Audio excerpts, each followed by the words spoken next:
Vehicle performance normal. The Aditya L1 spacecraft carries 7 payloads to observe the protosphere, chromosphere and corona, which is the outermost layer of the Sun. These payloads use electromagnetic, particle and magnetic field detectors. First among the 4 remote sensing payloads is Visible Emission Line Chronograph, VELC, which is a prime payload designed as a reflective coronagraph with a multi-slit spectrograph. This payload is developed jointly by Indian Institute of Astrophysics, Laboratory of Electro-Optical Systems, UR Rao Satellite Center, ISRO Inertial Systems Unit and Space Applications Center. The second payload is Solar Low Energy X-ray Spectrometer or SOLEX, designed to measure the solar soft X-ray flux to study. तो श्रीहरिकोटा से सीधी commentary इस वक्त हम आपको सुनवा रहे हैं। हमारे साथ खास मेहमान आरसी कपूर साहब भी हैं। आरसी कपूर साहब, एक चीज मैं आपसे जानना चाहूंगा, हमारे इस मिशन से पहले 22 बार मिशन सूर्य पर भेजे जा चुके हैं, इस तरीके के मिशन लॉन्च किए जा चुके हैं। आदित्य L1 उन मिशन से, बाकी मिशन से कुछ अलग है क्या? देखिए, कुछ मिशंस में तो साम्यता रहती है, लेकिन आदित्य L1 के बारे में सबसे महत्वपूर्ण बात यह है कि इसकी ऑप्टिक्स बड़ी एक्यूरेट है। मतलब जो इसमें लेंसेज वगैरह लगे हैं और मिरर लगे हैं। दूसरी चीज है इसकी इलेक्ट्रॉनिक्स, सर्किटरी, हार्डवेयर, सॉफ्टवेयर सभी अत्याधुनिक हैं। ये किसी भी ऐसे मिशन के मुकाबले सबसे आधुनिक किस्म का जो है सैटेलाइट माना जाना चाहिए। और ये जैसे नासा का एक सैटेलाइट है सोहो, सोलर हीलियोस्फेरिकल ऑब्जर्वेटरी, वो 1995 में लॉन्च किया गया था और वो अभी तक काम कर रहा है। वो भी L1 पर है। इसके अलावा एक और विंड नाम का सैटेलाइट है, वो भी काम कर रहा है और सोलर विंड के लिए इसका वो अध्ययन के लिहाज से जो L1 है, आदित्य L1, इसमें जो 7 पेलोड हैं, ये एक किस्म से एक बहुत बड़ी ऑब्जर्वेटरी है।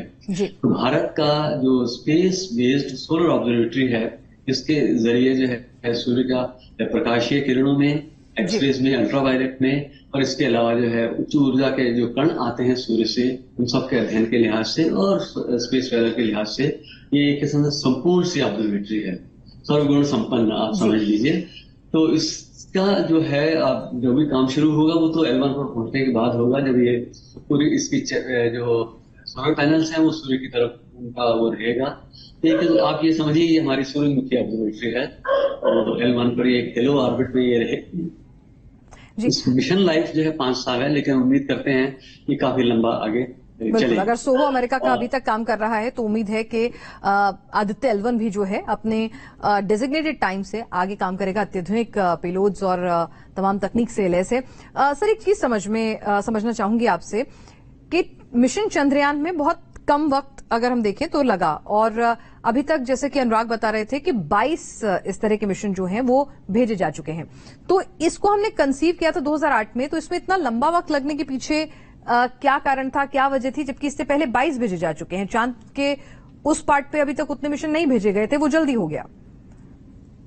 देखिए कि 2008 में इससे पहले ही आदित्य L1 के लिए जो है प्रपोज हुआ था इंस्टीट्यूट से, और विचार था कि एक सोलर कोरोनाग्राफ जो है अंतरिक्ष में लो अर्थ ऑर्बिट में स्थापित किया जाए। तो उस प्रोजेक्ट का नाम रखा गया था आदित्य। फिर कालांतर में advisory committee on space research जो है भारत में, उन्होंने विचार किया कि इसको मिशन को थोड़ा बड़ा किया जाना चाहिए, चूंकि पेलोड फिर ताकि और भी इसमें शामिल किए जा सके। तो फिर इसका जो विचार किया गया था कि इसको L1 पर रखा जाए, जहां पर कि कोई इक्लिप्स या सोलर इक्लिप्स या ऐसी कोई और इंटरफेरेंस नहीं रहेगी, ताकि हम लगातार जो है साल भर और सालों साल जो है सूर्य का हम अध्ययन कर सकें और बहुत पृथ्वी के आसपास के इंस्ट्रूमेंट्स से हम बाहर रहेंगे। तो आखिरकार सब इंस्ट्रूमेंट्स पहली बार बनाए जा रहे हैं, सब पहले काम हो रहा है, तो उसमें तो देर तो लगती है।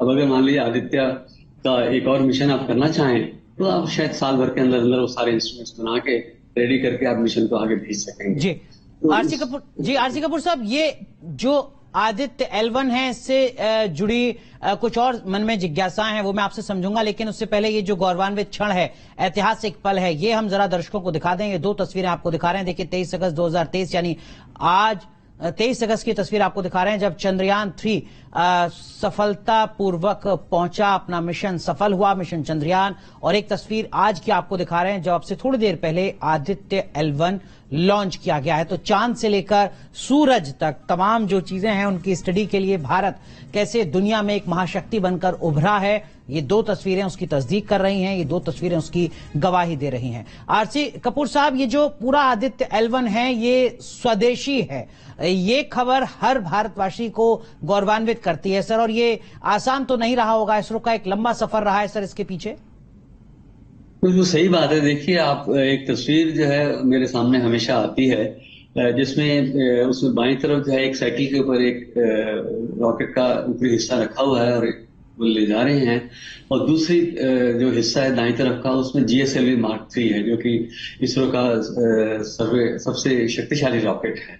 इन दोनों तस्वीरों के बीच आप समझिए करीब 60 साल का फर्क है। 60 साल में बहुत कुछ अचीव हुआ है। लोकल टैलेंट है, होम ग्रोन टैलेंट, और लोकल इंडस्ट्री ने इसमें बहुत बड़ा हिस्सा लिया है। शुरुआती दिनों में स्मॉल स्केल इंडस्ट्री थी, अब तो लार्ज स्केल इंडस्ट्री भी इसमें बहुत शामिल होते हैं।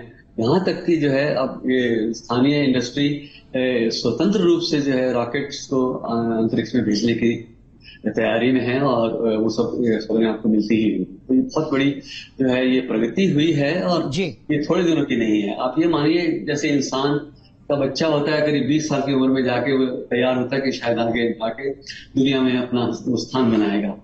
और हमारी स्पेस एजेंसी ने भी अपना समय लिया है, और पिछले 20 साल जो है बहुत महत्वपूर्ण रहे हैं, क्योंकि इन्हीं 20 सालों में हमने बहुत कुछ देखा। अपना क्रायोजेनिक इंजन का डेवलपमेंट हुआ, और ये सर उसी सफर की बदौलत अब स्पेस इंडस्ट्री अपने आप में एक बड़ी इंडस्ट्री बन गई है। भारत की इसरो एक बड़ा केंद्र बन गया है कि दुनिया की तमाम महाशक्तियां, बाकी देश आते हैं इसरो में और कहते हैं कि भैया हमारा सैटेलाइट आप लॉन्च करवा दो।